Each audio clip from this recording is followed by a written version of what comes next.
You good? Okay, it is 1 o'clock p.m. Central Time. That time again, Thursday, and the date is the 15th of September, the year of our Lord 2022. You are here again for another episode of our Contagious Leadership series, and this is our Lunch Talk episode. If you've noticed, my wonderful co-host, Lori Ann, is on vacation, will not be here today, but we are joined by an amazing guest, Gail Kraft. I cannot wait for you to meet this woman and listen to the things that she's doing and how she's going to bring us some value and knowledge today in regards to how we work and build that synergy within our work environments. We're going to be back with Gail in about 30 seconds, so stick around and get ready to take some notes. Talk to you guys soon.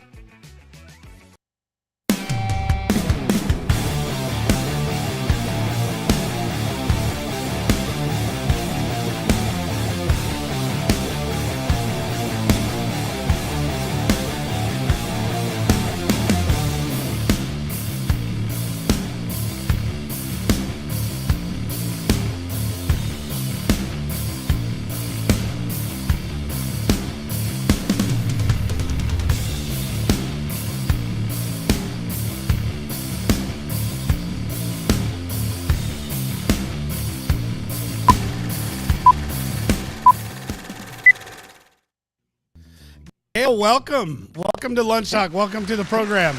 Oh, thank you for having me, Rico. It's going to be fun. No, absolutely. So we spoke a little bit prior. One of the things I'm going to let our listeners know, outside of if you are watching live, drop a hashtag live right now into the comments. Let us know that you're here. And once we see you, we're going to start opening up the chat, opening it up to everybody to go ahead and start asking questions as we get going.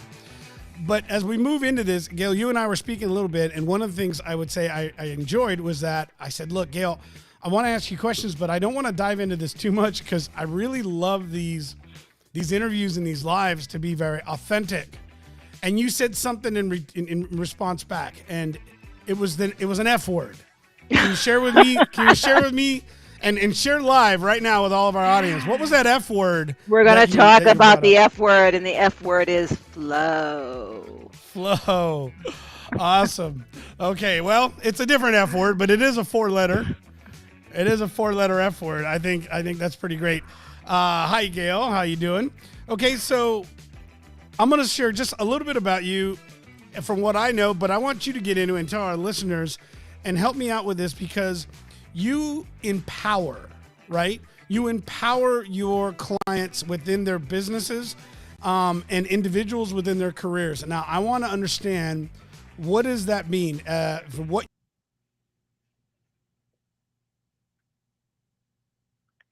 Okay, so Rigo, you just froze on me.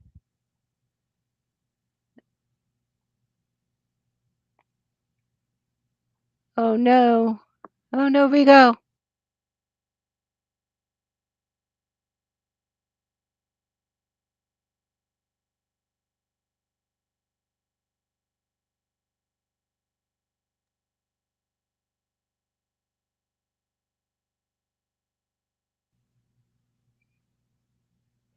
Hey guys, I'm back. Yeah, we'll give this a shot, Gail. Something happened. That was strange. Very. Yes, something happened and everything dropped. It looks like we're back. Donnie's saying we're back. We're back. Hey, you know what? What was I telling you too in the pre-room, the green room, prior to coming in? This is what I love about live. Listen, there's a ton of influencers and people creating and producing. Let me tell you what, nothing teaches you how to do this better than live because, well, shit happens. That's exactly right. Shit happens. What'd you say right before? I have a backup computer and I was. I have a backup, right? Yeah, it's technology is giving us a tough time right now, and I don't care. We're still going to get this thing done. No, absolutely. So I don't know if the listeners heard, if you heard, but we'll do this again. Gail, you are an empowerment expert, but there's a lot more to it. Best-selling author. You're a speaker. You've got all kinds of different accolades. Help us understand and help our listeners understand who is Gail Kraft. Ooh, How much time do you have? I call myself now an empowerment master. And the reason that I go there is because I have such a broad experience and so many tools to offer to my clients, to corporate and to individuals, to help them get out of their box. It's time to get out of the box. And some people, I know it's an overused term, but really creativity is the only place to be right now. And so, how do you do that? And you do that by first understanding who you are, being comfortable with who you are, being vulnerable with who you are, being able to say, hey, I don't know everything, and relying on the team. So, when we talk about flow, I love the fact that we brought that up right out of the gate. Being empowered means being able to step into flow and trust that what you're doing matters and trust that what you're doing counts, right? So, so that's empowerment. That's kind of like what I do. Now, as an author, I wrote my first book because I had just come out of corporate. I was very high in corporate. I've been on board of directors. I've been very, very successful until I got fired. Okay. Bum, bum, bum, bum. Boom, boom, boom, best gift ever, because that is when I went down the rat hole of, anger. I'm going to sue them, and I did, right, all these nasty things. And I did. And I did. But then I actually looked at myself and went, I don't like who you're turning out to be. This is not you, and it's time to get your act together. And let's think about what you don't want to do. I don't want to work for a business anymore. Okay, what does that mean? What are the skills I have now? So I started off as a consultant. I became certified as a process improvement guru, and decided to get this thing called life coaching certification, Hmm. right? Because I need to communicate better with people. People need to be on board first before I can do process improvement. I started this journey, and it's been pulling me ever since, because that's where the juice is. I say it's delicious. Living an endlessly delicious life. You want to live an endlessly delicious life. That's where it is. It's within the individual, right? And so I've been on that journey ever since. And I wrote my first book about being a woman in business versus being a woman acting like a man in business. That it's really, really important to bring your balance there, right? Okay. And so So, can I stop you real quick, you Gail? can stop me wherever, All because I'll right, go good. on Because, forever. all right, because I like this. You and I were just talking about that, and I was expressing just how much I enjoy the differences between masculine and feminine and the gifts that come from that, which is why within our team, we're very, very focused to try to have that diversity. Our age gap here is actually quite big. We have a lot of young individuals that work for this company, and I think that has a lot to do with what I'm personally inspiring to do and to be in my personal life. And it just kind of built all naturally by that. We were talking about those differences. Excuse me. And you had talked about how women bring such an incredible energy to the workforce, and how they don't need to behave like their masculine counterparts. Right. It doesn't necessarily men or not. It's just that alpha masculine type of counterpart. Can you go into a little bit more? Why is this important? Why was this critical for women in business to And understand? then I'll give you an example of what I did for a company, and it now is normal for them to do this. Um, Okay. so women have they have an intuition. They have the ability to know something is off. They have the ability to know that if I take step A and B, I'm going to end up, ooh, that's not where we want to end up. Let's imagine if we went here, and that women do that naturally. The feminine power, let's not say women, the feminine energy does that naturally, right? And business also needs the person who nurtures and takes care of the team. That's what the feminine energy is. So here's an example. I worked for a small company. I think their initials were GE. And I ran a huge implementation for major changes in their disability system. That meant I needed to micromanage every step of the way because it was 48 hours. I needed people to go home and go to sleep and show up when they needed to. I needed to know what was going on. I needed to know risk management, the whole 9 yards. Very painful to get my plan that solid. Had the weekend implementation. Yes, we ran into troubles, but we were ready. It looked like it went smoothly. What did I do? I now have a team of tech nodes that need to work with me again that are now not kind of happy with me because I really had to sit on them. I took them out for dinner. I gave them their bonuses, and then I brought them to laser tag so they could kill me. And they did. Now, if you were really committed, Gail, you'd have done paintball. I was going to. I'm just That saying, was if you were really yep. committed. So right My now, wife talked me right out of now paintball. She talked me out of you're just half paintball. committed. You're Right. half committed to being murdered by your team. Only half. But now that company, whenever they have a large implementation, laser tag is one of their end of celebrations, right?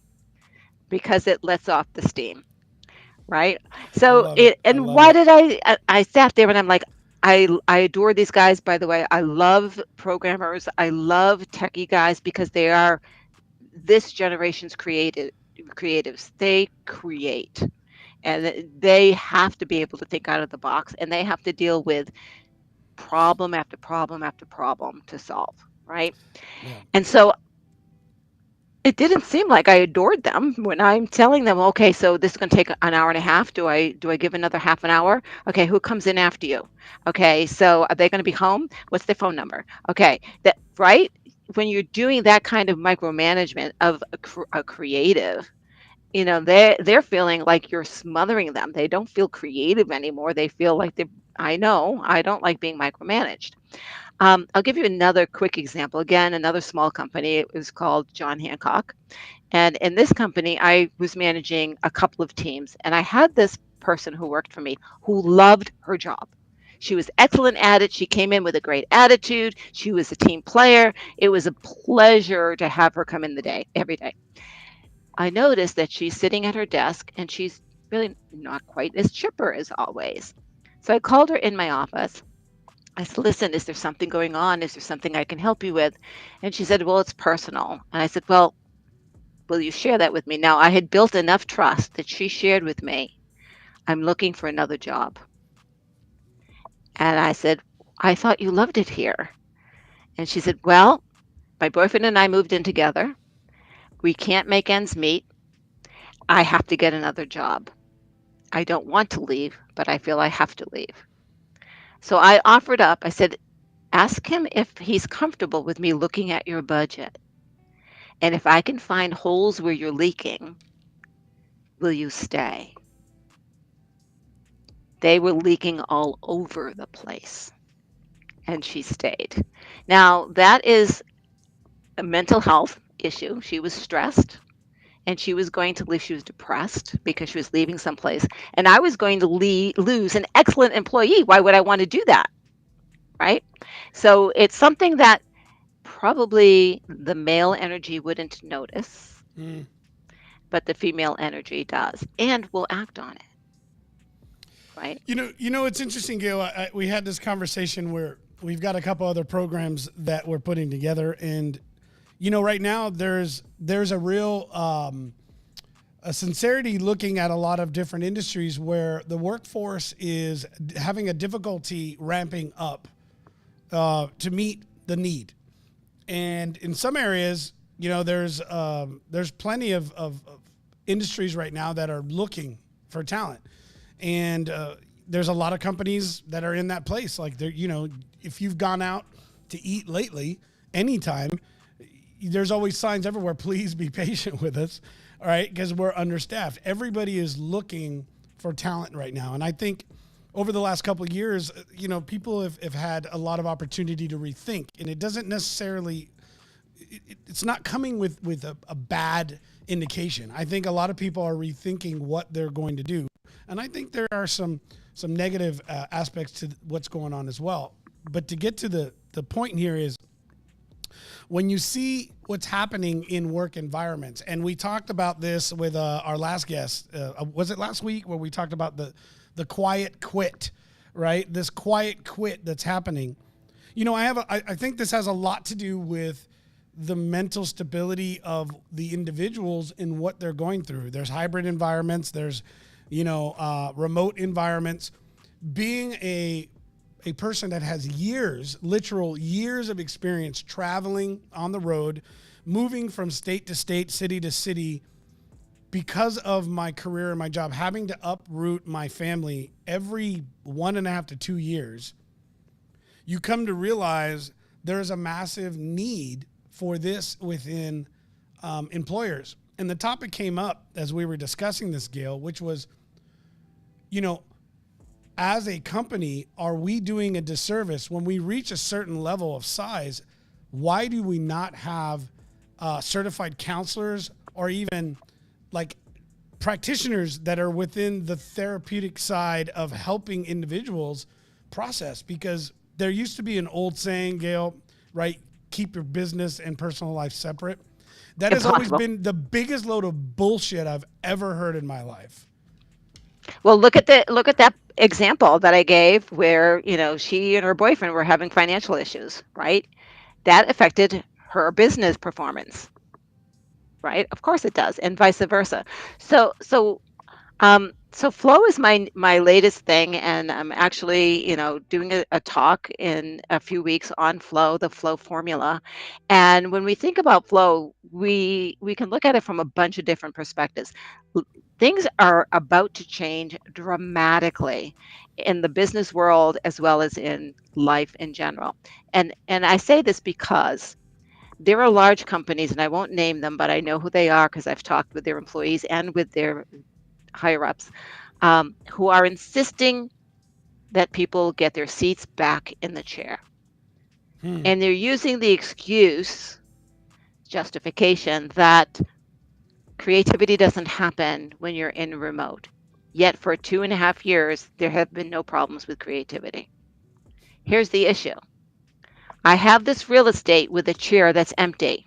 The bean counter is saying, fill the chair or we need to get rid of it, right? Let's get rid of the chair. Number one. You need to be flexible and in flow with what your team needs in order for them to be creative and be happy. If you don't have a happy, well balanced employee, you're not going to get the best out of them. I'll give you another quick story again from one of those small companies I worked for. There was an employee that absolutely top of her game. She was amazing. She was fantastic. All of a sudden, Fridays and Mondays, she's not showing up. She's coming in late. Work is getting sloppy. What's going on? I went to HR, and what did HR say? Do we have an alcohol or drug problem here? Yes, we did. Yes, we did. What did we do? Did we fire her? No, she was a past performer that was fantastic. Something happened in her life, and she is coping in a very bad way. She needs better coping skills and help with her drinking. So, what did we do? We got her in touch with an AA group, and we worked with her on coaching and counseling to help her solve the root problem before it became a real drinking problem and she would lose her job. So how many companies do you think really have this type of focus and offer, Gail? Because I mean, we know that there are some that do, but One there's that so I know many of, that don't, right? I mean, you said you were doing right? this. And then so is this what led Right. you to where you are today, working with companies to try to build this environment? Like help me Yes, understand when you get into this aspect of flow. Talk to me about that process. right. How do you take a business through that process of even identifying it? Do they come to you? You go to them? Well, they come to me because they're looking for more. They're looking for more out of their employees. They're looking for solutions. Maybe leaders, like I'll have leaders come to me who say, I need to do a better job as a leader, right? And it's all about communication and all of the normal things that we talk about. But flow is really helping leadership first be comfortable with being uncomfortable because they have to let go, right? They have to let go of the control. Now they have had a chance to So the test this control. out during the I past want few, to. over the past few I want to years. go back. Hold on. I want to go back. Now I stop hyperventilating. You breathe in, You breathe said let out. go of the You control. don't have to control. What is the control? Would you get The specific con- on that? the control is I have to know where you are. I have to know what you're doing. I have to look over your shoulder. I have to if you're I have to read your project plan and check Hmm. off the boxes, right? I have to. No, you don't. My key to success in every business worked in had nothing to do with me. It had everything to do with I trusted my team. Here's what a boss said to me one time because I was micromanaging. He taught me how not to. He came up to me and he goes, "Did you hire the staff?" I said, "Yeah, I pretty much hired everybody here." "Did you train the staff?" "Well, yeah, I did." "Do you trust Mm. the staff?" I said, "Of course, I'm the one who trained them." "Then let go and let them do their work. I need you for other things. I need you for other things." Leaders, if you are micromanaging and sitting on your staff, maybe they're not doing their best, but neither are you, right? That was a huge, what a great mentor I had. I was really, really lucky, Rigo, and the mentors that I had who helped me see the better way of getting things done. And I flew. And I will also tell you that in every place I worked, the staff I had frequently would be people that another team couldn't deal with Hmm. anymore, but they didn't So want you to got fire. the like the Dirty Dozen squad. I did. I did. But you know what? I trained them and I trusted them and I let them go. And they 100% of the time, they rose to the bar I created for them. Ooh, I gave them a bar to rise to and they So did. we've That's got a lot another of thing. comments coming in. This one's good. I can't even keep up with them, and most of these are like they're like super big. So there's like a lot of passion in this. I like. Okay, I'm gonna try. I'm trying to get to some of these. We're going to have Yeah, to no write kidding. back to So all these people, right? from one of them's obviously coming from one of our groups. It says, "Do you think that our redirect towards employee emotional well-being has created a mindset shift in the workforce?" So I'm gonna go with like, do we believe Yes. that this is what like a pendulum in too far the wrong way? Are we too sensitive over it? I'm not sure on the question. If you can help me define the. Oh, no, I think we're just starting. And that's always, anytime there's a shift, there is a danger of the pendulum going too far. Um, we're just starting with the sensitivity. And I would say, in some cases, yes, we're like oversensitive to using the right words, and that is not what I'm about, right? If you want to say the F word in work, then you should be able to say the F word in work and not piss someone Ah, off, right? Um, I mean, listen, I have a colorful palette, right? When it comes to language. I worked at John Yes, Hancock, so you know I did. absolutely. And one of the things is I believe that there's a time and a place. That to me is Right.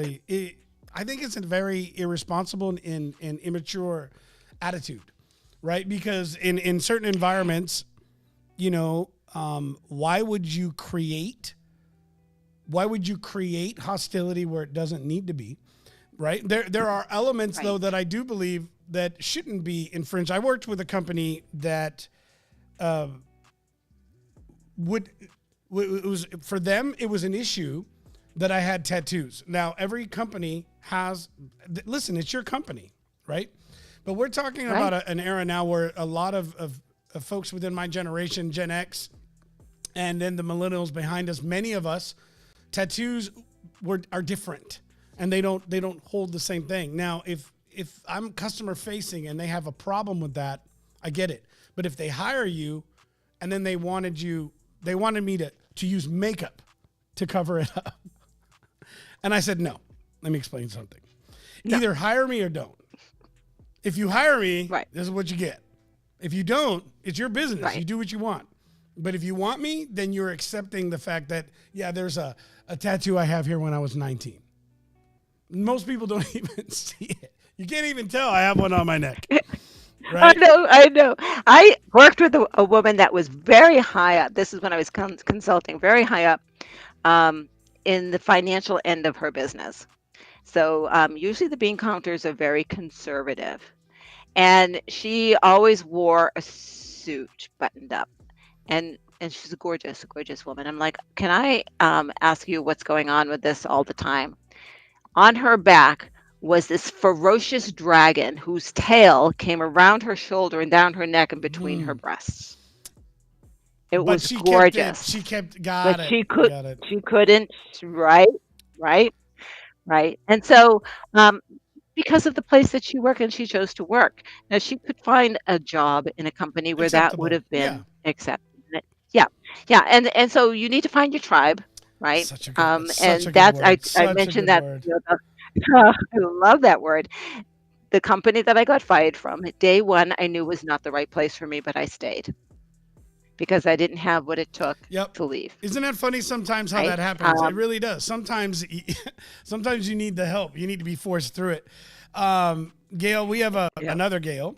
So Gail asks, yeah, she says, Hey, how do we get leaders to let go? So how do we get leaders to let go within that work environment, that the wrong kind of micro and macro management? yeah. So I can give you a couple of tips on how to communicate with them, but understand you can't get anyone to Mm, do anything. There's only one thing that you can do, and that's change you.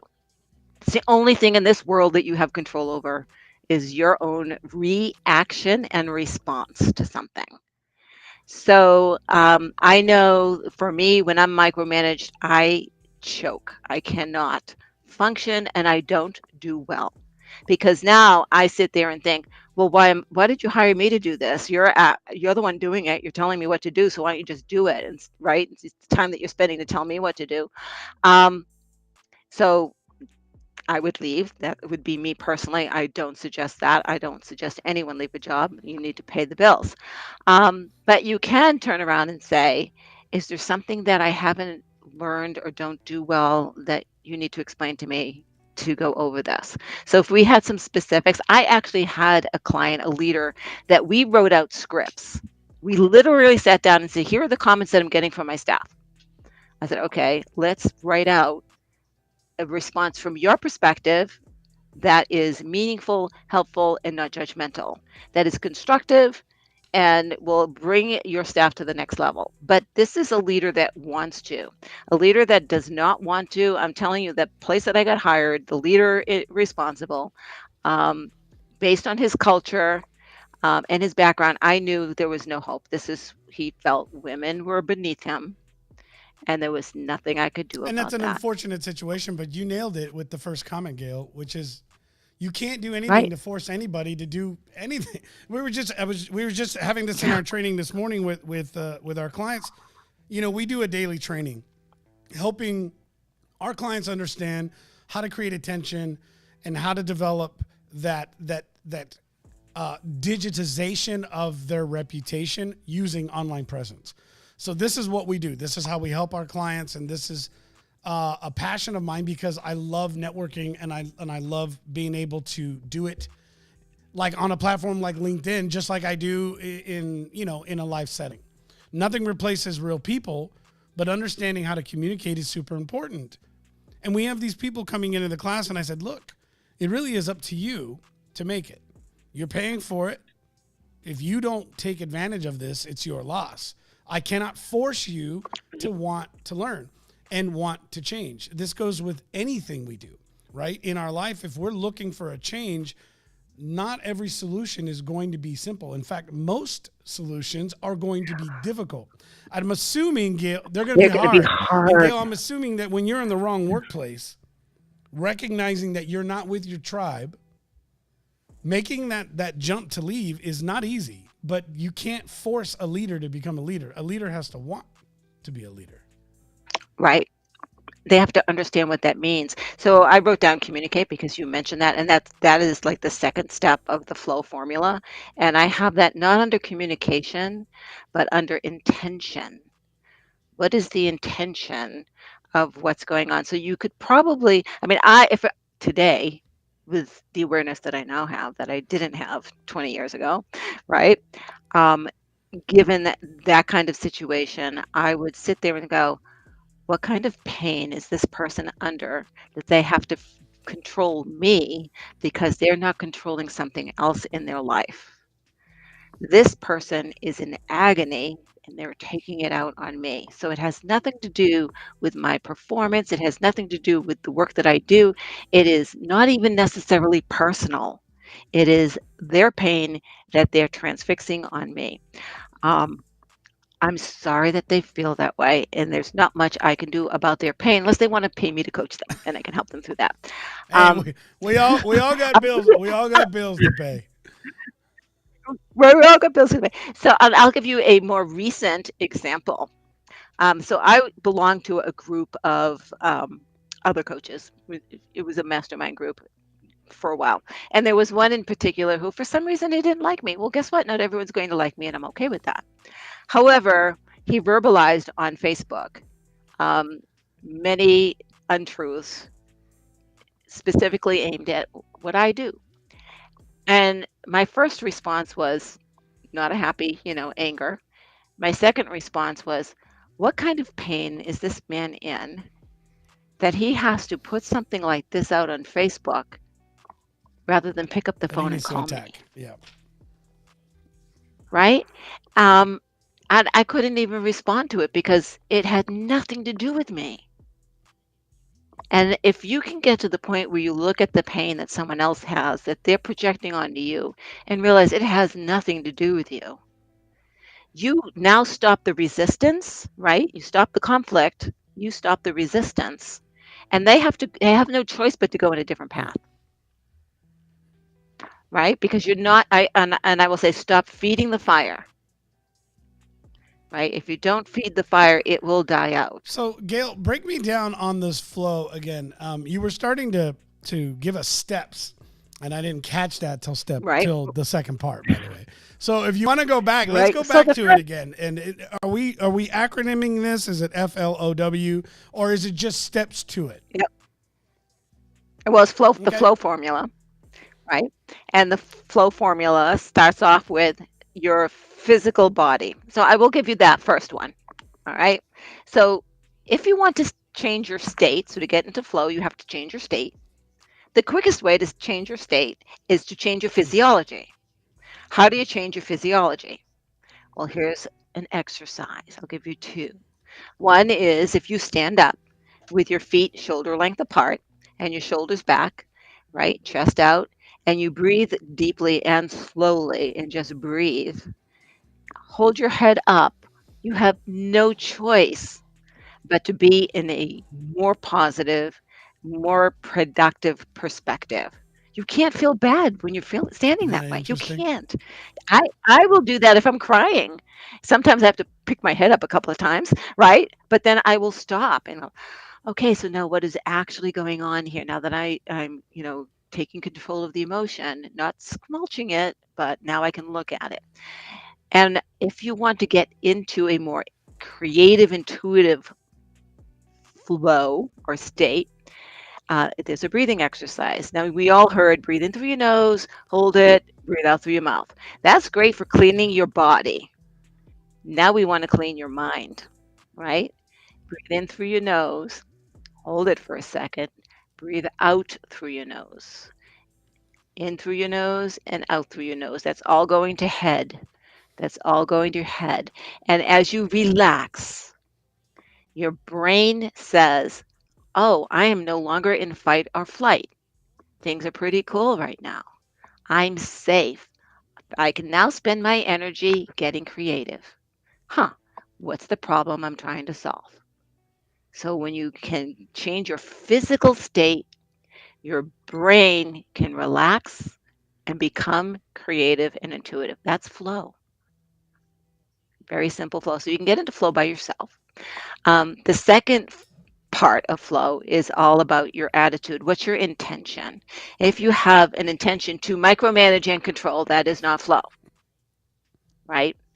Right. And so be very clear about your intentions. And if your intentions are not in a positive, I want to say almost altruistic, do good to others, then you can't get into flow. So you have to check your intention and check your language, because your language gives it away. As a coach, I listen to the words you say and the energy behind the words, and I know what you're really saying, not what the words coming out, right? No, it's interesting. You were sharing me a little bit, and maybe let's tell the listeners, help us understand what flow is when you reference it, and the importance of it. You were speaking on a study that's being done, and an elite military group that's actually recognizing this and using this word in their strategy. Can you go into that a little bit?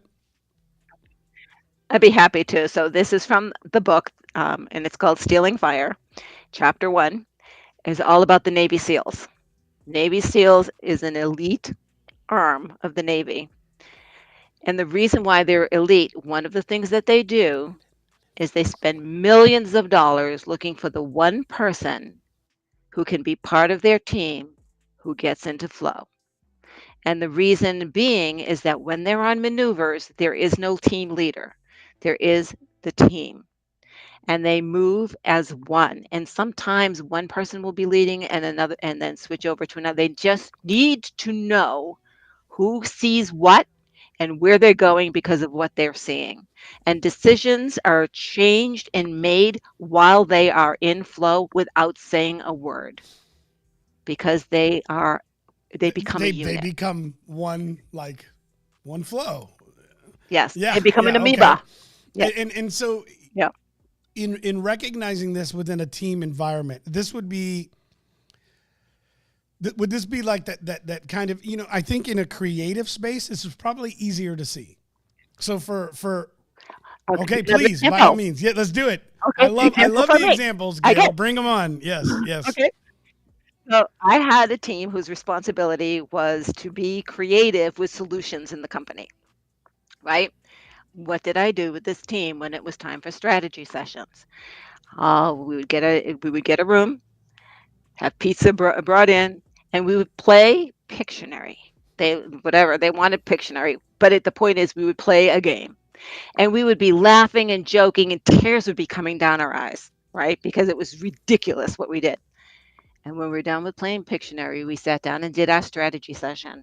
And I had to record it because the ideas came so fast, we couldn't write Hmm. it down. Unbelievable what would come out of that team during a strategy session after we played Pictionary. So, play, getting into play, having fun, right, is going to do it. It's amazing So, what I've fun will done do, it. right? It's amazing when Oh just my when God. you kind of pull the covers back on the stress of what, even in a great working environment, it still has to happen, right? There still needs to be that Right. development. Right. And again, I didn't know the neuroscience at the time, but what was I doing? I was allowing the Hmm. oxygen to go to the brain because the brain was saying, "Oh, look it, we're having fun. There's no problem here." Right? We don't have to no fight or flight here. There's no stress here. We're having a blast. And then, "Oh, okay, now you want to be creative? Yeah, I'm ready. Let's go."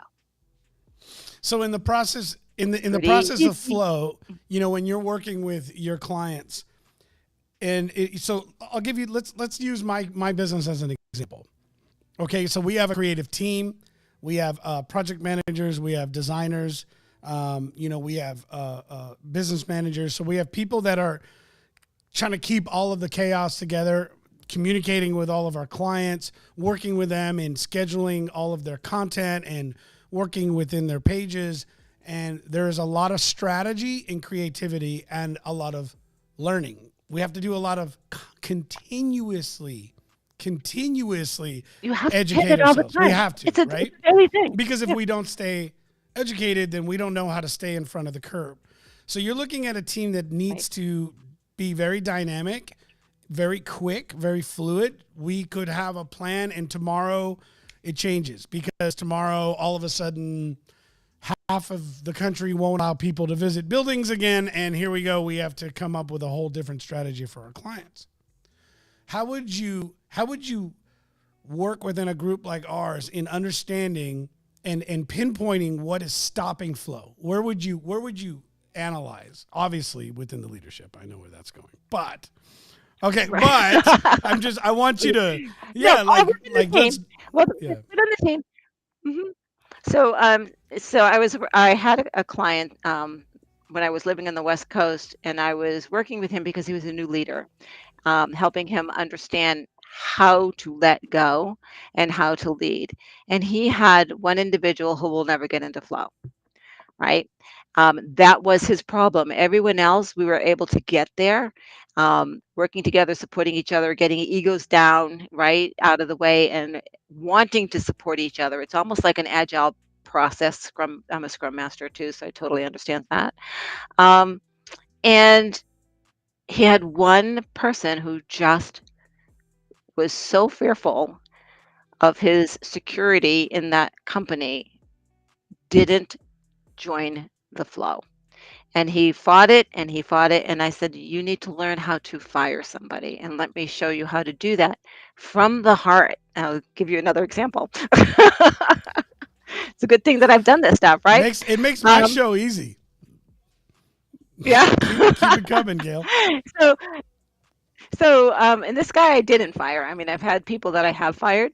But this one, I inherited a team, and this gentleman, they were all project managers. I was running a program. And here he is, top paid project manager, and he had no clue what that meant. I sat with him. I said, "So tell me about, the projects that you're on right now and where they're at because, I've got some in the queue and we need to kind of strategize what's important." And he tells me about who is in the room and what they're deciding to do that he should do. So he's in a room with directors and vice presidents and he's doing the work. Uh, and I'm like, and so who are you managing? You understand it's project management, right? He goes, well, it's me. I said, you don't have a team? He goes, no. I said, I can't have a top paid project manager who doesn't even know his job. So I gave him what is it, Okay. skill finders? I said, I want you to take this test. I said, here's your job description. And I want you to go talk to your wife about if you don't fit into this job description from a skill perspective, I'll help you find the job He that sent them fits to you. his wife. I will help you. If you do, I will train Gail, you. that was like kind of sending him. But It's you like have, sending him to his mom's room. Like you sent him to his wife. That's well, yes, because if he was going to have to quit and leave his job, she needed to know. how many of them. Yeah, I mean, how Like many I employees said, are not business, communicating this with their spouse? right? I'm sorry, but you cannot separate business from You your personal cannot. life. I don't It's care not what anyone possible. says. Who you Oh, are. yes, Yes, I it sent him drives to his me wife. I did, bananas when I hear that. By all means, it doesn't right? mean, it doesn't mean you bring your drama to work. She was thrilled. She was part of the Yeah, I process with agree. I just him, think it's funny. right? All I'm thinking is like, if I had a if I had you go home Right. and talk to your So wife, I'd be like, oh nuts, like this is not gonna go my way. All I thought nope, was right. you want It the just kind woman's of no, perspective. I This is what love it. she's It going just to kind of felt do. She's like going to go take talk you to to your your mom, wife. go to your room, and go talk to your Yep. mom. And So he came back and decided he wanted to be the project manager. interesting, So I gave him a interesting. timeline, 3 months. I worked with him, and at the end, I said, "Okay, now this project I'm giving you, you're on your own. Yeah, I'm not holding your hand. I'm here if you have a question, but you know what you're doing." And he was petrified, right? I'm like, "You're not that far, phone call away, honey. Nothing's going to happen." He got an award for the best project initiated that year, and it was the project he did Wow. without me. And he needed to be Yes. empowered.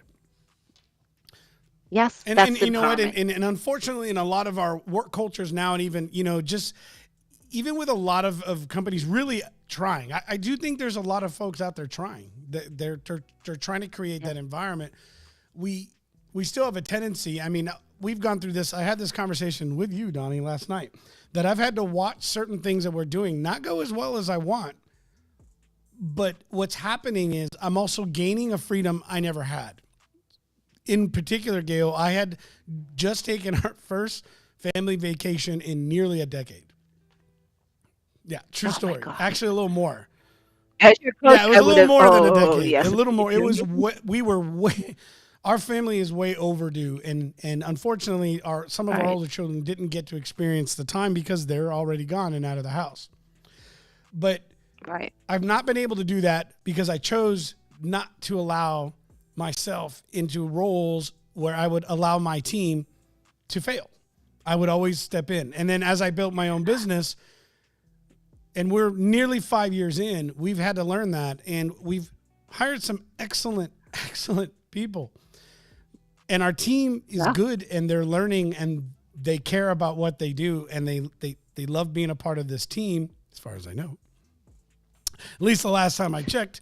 And I was able to leave for nearly 11 days. 11 days, Gail. Nothing burned down. Nothing was broke. Oh, Right. And so darn. and it just showed me Yeah. that I need to continue to allow that level of empowerment. And that also means that in some places they're going to fail. But in that process, if they know that I'm behind them and they know that we're working together to get to this outcome, that they're not afraid to make a choice. I'm not saying if this fails, you're fired. It's let's figure it out. Right. Let's get there. So, so my failure story, You got very, you very got an quick. example for us? Working I'm Yeah, sorry. awesome. Yes, Let's I've done let's a bring lot of it. stuff, right? And Yeah, it's all real. It's all real, guys. I'm not let's do making it. this stuff up. Um, I'm just lucky with the mentors and guides that I've had in my life. And I was working with this gentleman, and we were initiating new things all the time. Like, let's try this, let's try. And we had a massive failure on something that we were trying to implement. And his response was, lost that one. Okay, what's next? And I sat there going, I didn't get chewed out. We failed and it's okay. And he's ready for the next game. I'm like, holy crap. That's what your leaders need. This is when I say letting go.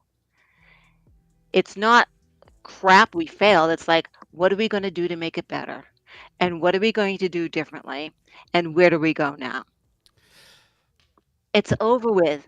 Don't chew and spit out the failure. Yeah, It's you can't live in done. the past, right? My Done. coach tells me, my business coach says this all the time, Kevin. He says, you know, you, no regret. It's only new choices. And so you can't live Yes. in your past, right? And you can't have the guilt, no It's guilt, over. no shame, new choices. Now, it's easy to say, No. it's a lot harder to do, but reminding myself on a daily basis that I can't have guilt and shame, because the guilt and shame will not empower me. It does the opposite. It holds me back.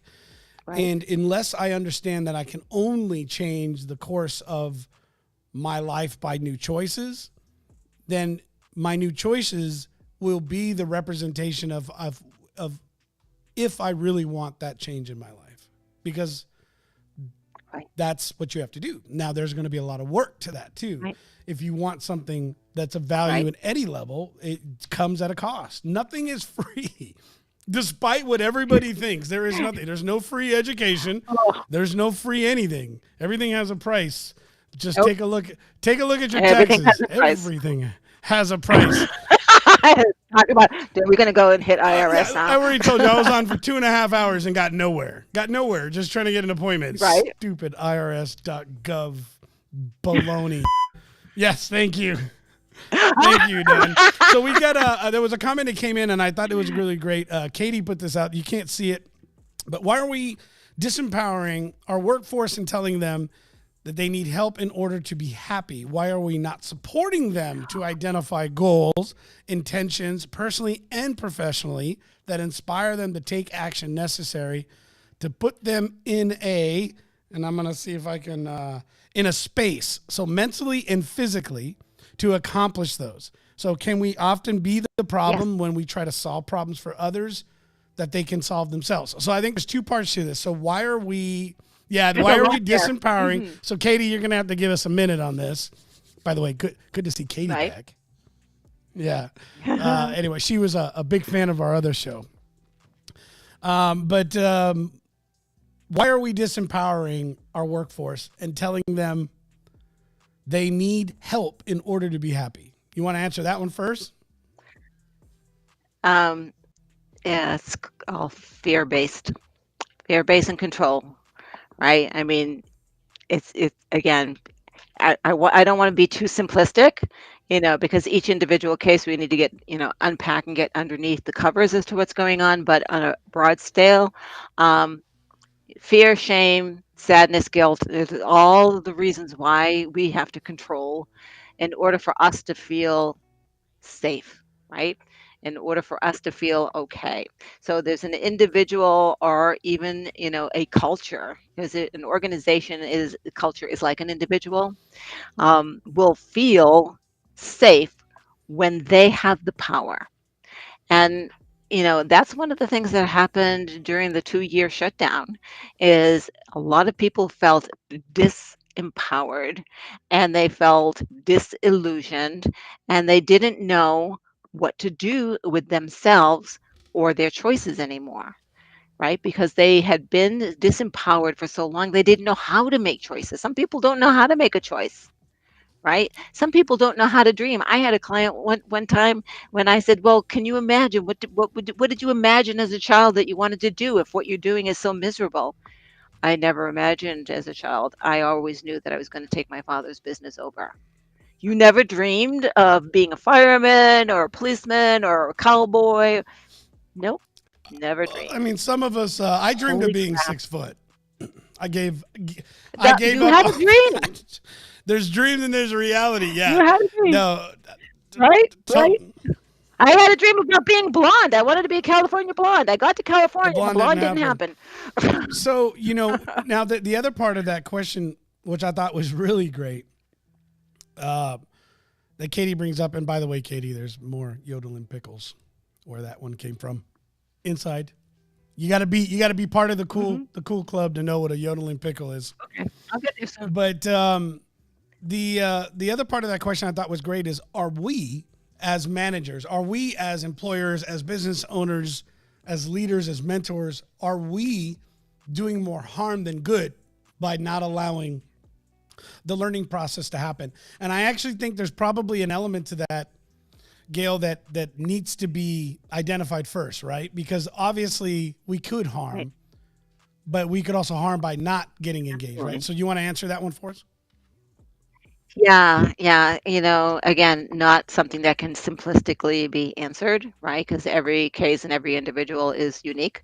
Um, but yes, if we don't set the bar high and we don't trust that people want to succeed, because they do, quite I frankly, like and we don't give them the tools to succeed, then we're causing more harm. And I'll use me as an example, that place that I people got want to fired from. succeed. I love that. When I was Sorry. being Yeah, yeah.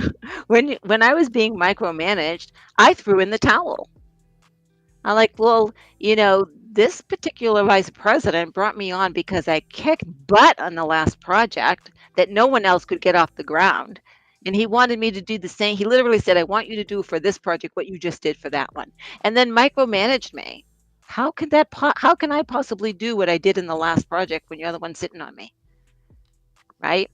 And so what we do when we are as managers so afraid of losing control that we hang on is we smother the creativity and the growth So of is our that a management employees. thing, Gail, or is this a personality aspect? Because, I mean, do you just have a? Well, it's people that are I managers. mean, let's be real. Like, I was Yep. going to ask the question, like, is there just an aspect to the types of personalities and characters that step into leadership roles, right? And so, Oh how are no. they? I mean, Are we? Does this yeah. go back to if we look at a root cause on this? I can tell you that in all the roles that I've stepped into that were leadership roles, one out of the 7 companies that I worked for prior to building my own business have ever actually gave me any level of formal training. Yep, Like, me and neither. it was not it was good. Okay. It was good because they were making an investment. Now being in this, in areas where I've led for 25 years, I see there is so much more that was really at the root of what I really needed to learn without having to learn some of the things the hard way. And a lot of that had to do with me and my character and how I dealt with issues and how I problem solved in my own life. Right. So when you said, part of the fourth flow, the F word, Right. part of the flow formula was being able to change your current state. And the fastest way to do that was change the physical in your body, the physiology. Right. So there's an importance to this. Can you help break this down? Like, why is it so important? Because I know this to be that important. If you can share. Changing your physiology and changing your state. Do we have enough time? I don't know. We have a couple minutes. We're going to actually, now that I noticed, no, we don't have a whole lot of time left. We don't have enough time, but really, so we can be very, very quick. The way that your brain works, there are 3 billion bits of information out there. Your conscious mind can take in only 750. 3 billion, 750 is all that you can. That's it, that you can take in. Then when you take it in, you put them in little folders. Like I'm a little folder. My little folder's called Coach. Get me out of that folder. I'm not, but this is what you're going to put me in, right? And then from that folder, you're going to apply your belief systems. You're going to apply your emotional state at the time that you met me. You're going to apply, all kinds of other criteria around that. When you're done, the story that you make up has nothing to do with what just happened when you met me. Okay? So when we talk about where am I going? State, right? One of the things that you have to do in order to open up and take in the right 750 bits, right? Because you can choose, is to get yourself in an emotional state that is free and clear, right? Because your emotional state is one of the things that you do to change the story that's coming in. So if I am in a free state, a free flowing state, I can actually look at a conversation. I can look at a conversation and think, oh, I know what they're really feeling and what they're really saying. And I feel empathy for them, but I'm not really going to respond to that, right? Or, ooh, I know what's behind this. Let me just sit and listen and give them a chance to get there by themselves. Right? We went through this pretty fast. I'm gonna tell you what, that hour just flew by. There's so many different questions. Yeah, there's so many different questions I want to get into. And I haven't even hit routine. That's number 3. Well, then we're gonna have to definitely get back in. Give me the 4 steps, and then let's give everybody some information on how they can find you. 3 steps. Okay, so there's actually 3 steps. 3 steps to flow, and one is to change your physiology, understand your physiology, know what's going on. The other is your intention, and that has to do with your attitude and your mind and the things that we were just talking about, right? And the third is a routine, right? There versus rut, not rut, routine, right? And part of that routine, and it can be done in a team, is really to be centered in mindfulness. I'm telling you, if Tom Brady can practice mindfulness every day so he can kick butt on the field, then why can't I? So I kick butt in the office. Have to. I got all kinds of Yeah, say what you want about Tom Brady, but he's got a winning record to prove it. So like him or not.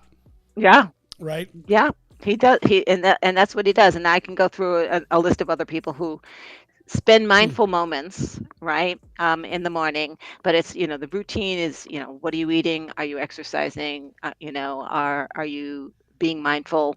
And all the things. And it doesn't matter what religion you are or not religion you are. It really is, what's the routine that fits for you? Hey, listen, that we're optimizes spiritual beings, you. period. End of story. With or without religion, we're spiritual beings, and your mind and being in sync and understanding that we're physical on a spiritual, like, you can't deny it. Gail, this has been a great interview. Definitely wasn't enough time. There's so much more I want to know. So help us understand, how can our viewers find you? We'll drop some links into the comments so that they can at least connect with you here on LinkedIn. But where do you connect with your audience, and where can they find more about you and like your books and everything else that you've done? Right. So Gail Kraft, KRFT, just like the cheese. Go look for it on Amazon. I have a couple of books out on Amazon. Jeez. I'm on Facebook and I'm on LinkedIn. And if you reach out to me and say that you heard me on here, I will accept you as a friend. I'm not accepting strangers anymore. It's ridiculous. Stop No advertising to kidding. me, please. Right. And I will give you a link for a There complimentary we go. session. All right, so I just dropped your website in the comments. You guys go ahead, please Yep, there it connect is. with Gail. Gail, thank you again so much. I can't wait to actually hopefully have you back and with Lori Ann when she gets back. I know you guys have some history together as well, so there would be some do. good camaraderie there. Gail, I'm so grateful for you guys, for you being here and being a guest on our Contagious Leadership podcast. And for those of you guys watching, Donnie, if we can roll it up, please, we want you to be a part of our community. Listen, we've got really big news. I think we'll be able to announce it by next week, but our community is growing. So we have now moved what we're doing into a new program. It's a new classroom setting through school.com, SKOOL.com. But our Contagious Leadership series has now moved into training, coaching, and everything else in regards to how to help you build your network and grow your skill set when it comes to right here, this digital medium. That's what we focus on. And this is why we love talking to people and guests like Gail, because they're bringing their specialties in to help you grow on so many other levels. Not one I'm trying to work on. So I'll teach you how to get attention on LinkedIn and other social platforms. People like Gail, well, they're going to help you. They're going to help you do other things. Please go ahead and make sure to follow us, follow me, connect with me on LinkedIn if you haven't already. And we'd love to see you also subscribe to our YouTube channel. We want to grow this. We're getting ready to. We've been doing a lot of this really under wraps and working with a lot of our clients to see if this is truly where our calling is and where we're going. And I believe it is. I believe that's going to be the future of MW Partners. And soon you'll hear about the other big changes we're making. So anyways, Dale, so glad you're here. You guys, thanks for watching again. We will be here again next Thursday, 1 p.m. Central. As always, God bless. Thank you so much and have a great rest of your week. Talk to you next week. Bye-bye.